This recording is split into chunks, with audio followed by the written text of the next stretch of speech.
च्या काळात टाळा लावला जायचा शिवसैनिकांवर, आताही तशाच धमक्या येत आहे उद्धव ठाकरे म्हटलं. खोटारडे आहेत. आता मला असं वाटतं त्यांची पायाखालची वाळू घसरली आहे.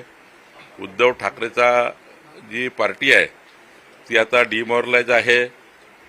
त्यांची इतकी वाईट परिस्थिती आहे की बाळासाहेबांचा आवाज त्यांना एआयच्या माध्यमातून लोकांना ऐकावा लागवावा लागतो आहे. इतकी वाईट परिस्थिती निर्माण झाली आहे. कशाला आम्ही अशा धमक्या देऊ? आम्हाला आमचं राज्य सरकार पुढे नेण्याकरता, विकासाकरता असं वेळ पुरत नाही आहे. म्हणजे आम्ही 24 तासाचा 48 तास जरी वेळ केला तरी आम्हाला विकास कामे पूर्ण करण्याकरता वेळ मिळत नाही आहे. आमची बुद्धी अशी नाही आहे की आम्ही काही उद्धव ठाकरेच्या लोकांना टाळामध्ये टाका, मुकामध्ये करा. कुणाला वेळ आहे एवढा?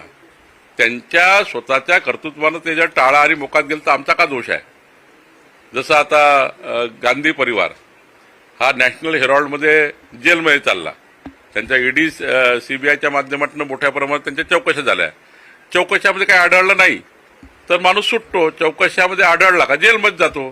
त्यामुळे आमचा का दोष आहे? तुम्ही सत्तेपासून पैसा आणि पैशापासून सत्ता हे समीकरण चालवलं देशभरात 65 वर्ष सरकार चालवून तुम्ही हेच केलं, सत्तेपासून पैसा आणि पैशापासून सत्ता. आणि तुमच्या जेव्हा भ्रष्टाचाराचा उघड होत आहे आणि तुमच्यावर कारवाई होत आहे त्यावर तुम्ही सांगता की भाजपनी केलं. आमचा का दोष आहे?